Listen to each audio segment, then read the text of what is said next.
There is so much pressure on Davius Richard this year, and the latest is him being the first HBCU quarterback drafted since Tarvarius Jackson. Oh yeah, it's Locked on HBCU. Play my music. Locked On HBCU, your daily podcast covering HBCU sports. Part of the Locked On Podcast Network, your team every day.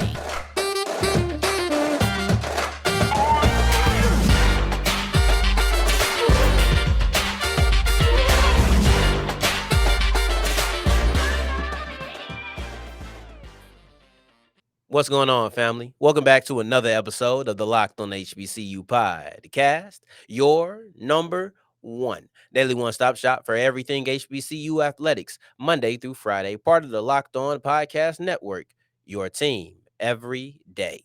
And I, of course, am Darian Gray, a.k.a. the Mouth of the South, Texas Southern alum and former TSU Herald Sports editor. Thank you for going on this journey with me. Make a Locked on HBCU your first listen of the day every day. And remember, just because the mic cuts off does not mean that the journey is over. No. Just means it's time to follow me on Twitter at South Exclusives. You see it right there at the bottom of the screen. But if you don't, that just means you're on the audio side of things. And if that is the case, just know I appreciate you as long as you don't forget the S on the end of South Exclusives. And today's episode is going to wrap up with Coppin State. They have found their new men's basketball head coach, and they're hoping that Larry Stewart can bring some of the magic from his playing days into his coaching days. But we're going to open up the show with kind of a two-segment story that carries over from the first part to the second segment of the show. And it's about the newest pressure that has been heavily placed on Davius Richard, the North Carolina Central quarterback. And that's for him to be the first HBCU QB drafted since Tarvarius Jackson was, and that was nearly 15 years ago. I think maybe exactly 15 years ago, actually. And that's a lot of pressure. Now, here's the thing. Richard is the top player going into this year. He is the player that everybody's going to have their eyes on, and there's going to be a lot of pressure on Richard and the North Carolina Central Eagles as is. And we will dissect Richard and the Eagles going on throughout the offseason because they are the top dogs. And going into next season, they should be the favorites to repeat as Celebration Bowl champions.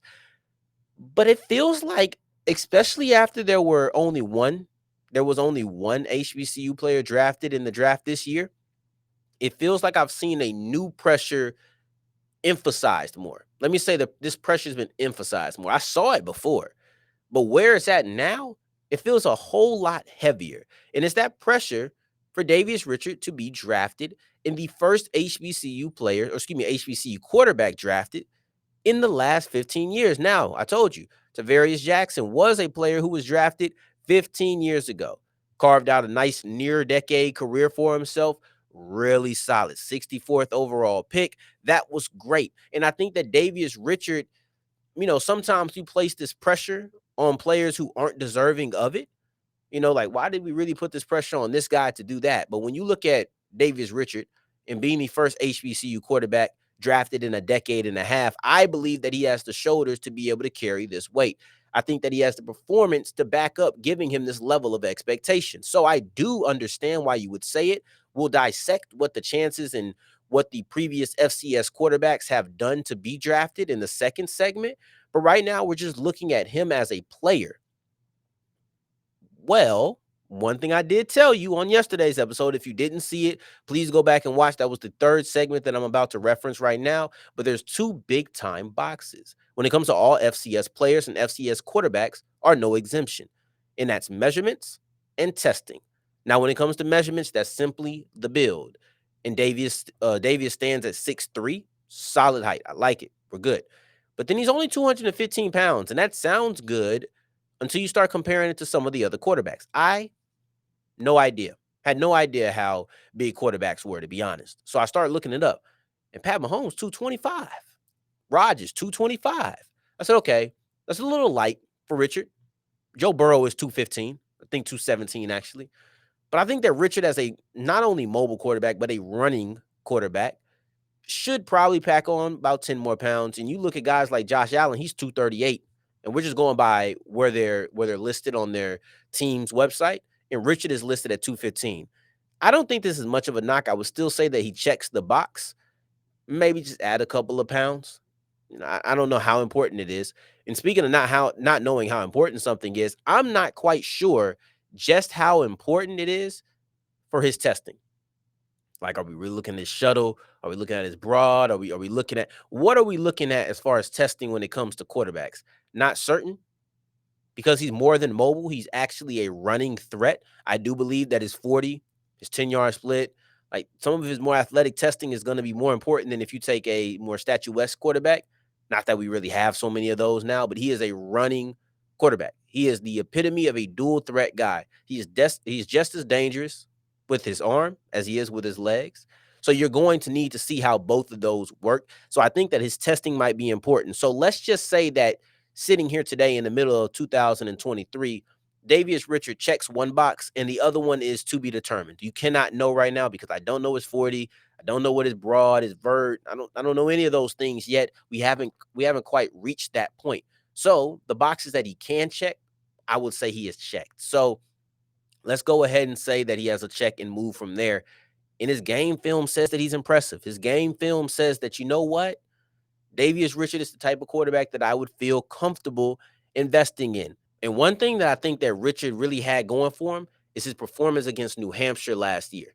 So he looked good against the 25th ranked team in the nation. And I don't know Central's schedule off the top of my head, but if he can play like that against some teams who are comparable to New Hampshire, that's going to do wonders for his stock. But then also Jackson State. Like, that's going to be something that's extremely important. And that's why all the spotlight is really on him, because of what he was able to do in the Celebration Bowl. That cemented the fact that he was going to see all of that. And honestly, because Shedeur is transferring, there's nobody to share the spotlight with. Nobody. So it's all eyes on Davius Richard. And one of the things that people are looking for is not only what he's able to do in his senior year, because I do think he's going to have a great senior year, but it's also what is he going to do as far as the draft goes. Is he going to be selected? I don't know, but I want to look at the trend and what other FCS quarterbacks have looked like before they got drafted in the NFL draft. So let's go through the last 5 years as we continue with Locked on HBCU. Before we get into that, today's episode is brought to you by Built Bar, the number one protein bar on the market, bar none. If he's going to add those 10 pounds that I was talking about, then maybe Davius could get a couple of Built Bars. I would suggest the blueberry muffin, probably the regular Built, high in protein, low in carbs, low in fat, low in sugar, just like all of ours. You got the regular Built Bar. Then you have the Built Puff, which is marshmallows covered in chocolate with some crazy flavors like s'mores. If I would have told you a s'mores bar covered in chocolate and really is in filled with marshmallow was good for you, would laugh in my face, but I would tell you to go try it at built.com/locked on. If you don't want to wait, you can go to Sam's Club. You can go to Walmart, get a 13-pack, get a 4-pack. But if you have a little bit of patience and you can wait for a second, then go to built.com/locked on. Use the promo code LOCKED15 and get 15% off your offer. That's my deal. I always go to built.com/locked on. And as we keep on rolling on today's episode of Locked on HBCU, I appreciate you for making us your first listen of the day every day. For my everydayers out there, tomorrow's episode will be discussing Shaq Davis and Mark Evans's chances at making the New Orleans Saints roster, because I feel like I have a little bit more information on that than other UDFAs. But right now we're talking about a guy who is hoping that he is not a UDFA, hoping that he is drafted. But I want to compare Davius Richard to the FCS quarterbacks who have been drafted over the last 5 years. Now, we've looked at his prospect, or looked at what he is as a prospect. We looked at his potential as far as his ceiling as a player. But what about just being drafted? Because we know who you are as a player is not already always directly correlated to who you are as far as draft stock goes. It's not the same deal. And I've been caught up in the hype of feeling like quarterbacks are just going to go because they're quarterbacks over the last couple of years. But ask Will Levis, Hendon Hooker, Mark, what was that dude name who ended up going to Tennessee? Both of them went to Tennessee. But ask Ole Miss quarterback Matt Corral, ask Desmond Ridder, ask any of these quarterbacks over the last 2 drafts who thought that they would go high just because they're quarterbacks and ended up going much later than they probably expected. Ask Will Levis about going to the green room day 1 and not the second day. So I don't want to overvalue how much hype and how much investment that the quarterbacks will command.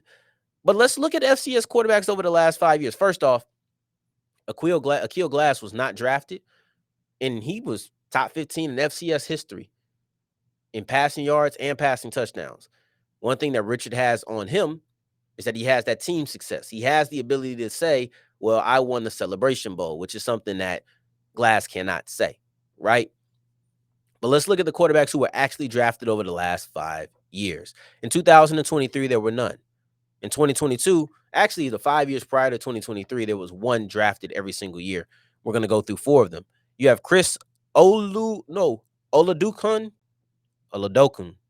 we go. Oladokun. Chris Oladokun. I think I got that right. 7th round pick. 2021, Trey Lance, 1st round pick. 2020, Ben DiNucci, 7th round pick. Then 2019, Easton Stick, 5th round pick. And I feel like when you stack them up, it's 2 and 2. Richard actually compares well to 2 of these guys. It's not that far off base to say that he is right in line with other FCS quarterbacks who have been drafted. You look at Oladokun. He didn't do much better than Richard. And one thing that Richard has on most of these guys is he has a lot more playing experience outside of Easton Stick. And I think that Easton is the one guy that Davius just doesn't compare to. I'm talking about 2 championships, FCS national championships, been a starter, 49 wins as a player, high stats to back it up. All right, cool. Not going to put them on that same pedestal. But when I look at Oladokun, when I look at DiNucci, those are guys who transferred in. They didn't do much at their last stop. You come in, and yeah, Oladokun had a high of 3,000 passing yards, but he doesn't have as many running yards. And meanwhile, Richard, he might not hit 3K because that's just not what they do, right? They're gonna run him. So he might run too much to hit 3,000 yards. But at the same time, you add up the total yards, the edge is more than likely going to go to Richard. So you look at a guy who has been in North Carolina Central for years, a guy who has consistently put up good numbers, a guy who has, I would say, more consistency than everybody else on the list, because Trey Lance was a 1 year, 1 game. Like, this isn't even the same deal. Like, that's an anomaly. He doesn't even deserve to be put in the equation in comparisons. I almost skipped 2021 and went to 2018, but I decided not to do that. And there have been more FCS quarterbacks drafted, right? You look at it over the last 6 years, 5 of the last 6, they have been drafted. And I think that Davius Richard has everything that he needs to be able to be another one of those guys to get right back to where it was. It'll be interesting. Most of these guys are 7th round draft picks, late round draft picks, outside of Trey Lance, who was a 1st rounder, later picks. And this is about where I expect Richard to be. I'm looking for him to excel in some of the big time games this year, the same way that he did against New Hampshire in last year's season. So that's what I'm looking for. What do you guys think? I think that the odds are so stacked because it's hard to be a quarterback on the FCS level and get selected. It's like one. It's one guy every year. It's not 2. Since 2008, there has not been 2 FCS quarterbacks selected in the same year. There hasn't. It's been 1. Anytime there was 1 drafted, it was only 1.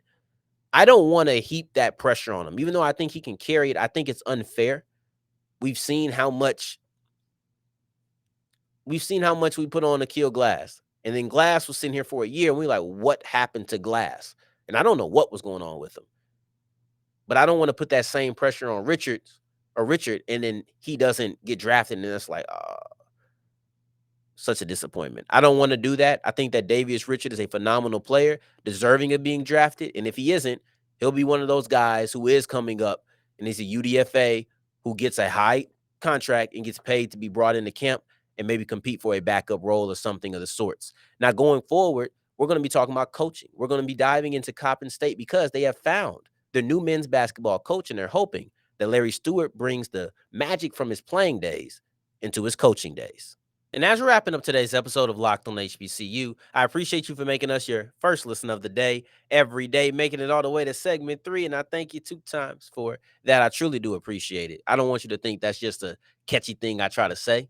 I really do appreciate you for making it all the way to segment 3. In Coppin State, they're hoping to really appreciate what Larry Stewart's able to do and hoping he can bring some of that magic from his playing days onto his coaching days, because Coppin State has dismissed Juan Dixon. That happened about, I think, maybe a month and a half ago, with all of the scandals and the not so much success going on around the program. It was time for a change. And just like any other team that dismisses their coach instead of their coach deciding that he wants to leave, right? Because, and I'm not talking about mutual disagreements or mutual parting ways. I mean, a coach saying, I have another job. I want to take that job. Unless that's the case, you are looking for something to change, period, whatever it is. And right now it's culture, right? You made it to a MEAC championship just a year ago, but that wasn't that great of a year. And that Cinderella run really saved and altered how you look at it.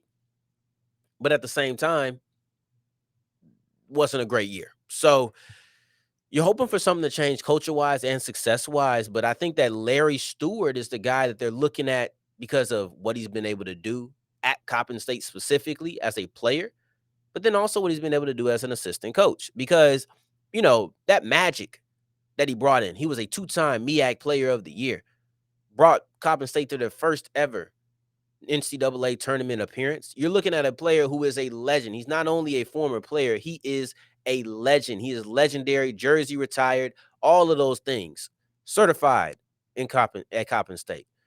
You're just hoping that he can do all of those things. Bring me back to an NCAA tournament. Help me win a MEAC championship. Allow me to get to a MEAC conference final without it feeling like a Cinderella run. Those are things that I'm desiring when building up my program. And I think that Larry Stewart can get you there. They're hoping he can get you there. So in the time since he left Coppin State, went on to play pro basketball in the NBA overseas. And I don't remember the last time he didn't have basketball in his life. Basketball is clearly a part of his blood, but that's not the only thing in his bloodstream. When you look into what he was able to say to Anscape just about a couple of weeks ago, really 2 weeks ago, maybe April 20 something. So it's not that long ago, maybe 26th, I think. He said he bleeds blue and gold. I've learned a lot as an assistant, and the skills I've picked up running a program and building relationships with players would help if I got the job. And the job that he was talking about was the Coppin State job. Now, at that time, he was only in consideration. This was still in the mix. It wasn't like he was just a guy who was speaking on the job. Like, if I got it, I would do this. No, he was one of the, I think, 4 top candidates at the time. And he ended up being the one. And after he was selected, this is what A.D. Carter had to say. He has earned the respect, talking about Stewart. So Stewart has earned the respect from his peers during his many years as an assistant coach at other institutions, and I look forward to his continued success as our men's basketball head coach. Now, of course, his time as an assistant coach is going to be highlighted. It's what he done. It's his actual resume. That's like me coming on and be like, yeah, locked on. That's what I do when I go up get a job. I have a podcast, daily podcast. I do this. No, that's one of the things I'm gonna talk about. Is my biggest qualification. Don't think that Stewart's biggest qualification is being a Coppin State player. That's not it. His biggest qualification is being a former assistant coach, now turned head coach. I just want to highlight the alignment in values and what they were able to say, because don't forget that Stewart said this before he got the job. But those years that he was an assistant, he spent them at Bowie State, Morgan State, Maryland Eastern Shore. And clearly, he never left his HBCU ties. Clearly, he's familiar with the MEAC, with Maryland Eastern Shore and Morgan State. So it's not like a big deal for him to shift over and now become the head coach at Coppin State, because he knows these players. He knows how these teams play basketball. And I'm not just speaking about inside information of, I know exactly what the Eagles and the Hawks. No, it's just I'm familiar with the MEAC, and not from 30 years ago. I know the MEAC in 2022. I'm very familiar. And I think that should lead to a quick turnaround. And overall, we saw what he was able to do when he was a player. Like I said, back-to-back MEAC Player of the Year. Maybe he can get back-to-back Coach of the Year. Led Coppin State to their first ever NCAA tournament appearance. Maybe he can lead them to another one. Obviously, you can't make it a first because you did that as a player, but you can have your first as a coach. We'll see. He's done a good job recruiting. He's done a good job of coaching. He's been a part of some successful programs. Now it's about, is he ready to run the ship? Only time will tell. But I'm sure that everybody in Coppin State land is hoping that it is an affirmative. Now, I appreciate you for making us your first listen of the day every day. On tomorrow's episode for my everydayers, just make sure you're checking that out, because we're going to be diving into Shaq Davis and Mark Evans's chances at making the Saints 53-man roster or the practice squad, or really just what is their ceiling within the New Orleans Saints this year. In the meantime, in between time, if you're looking for me, You can find me on Twitter at South Exclusives. Until the next time that we hear each other, family, take care, stay blessed. Peace.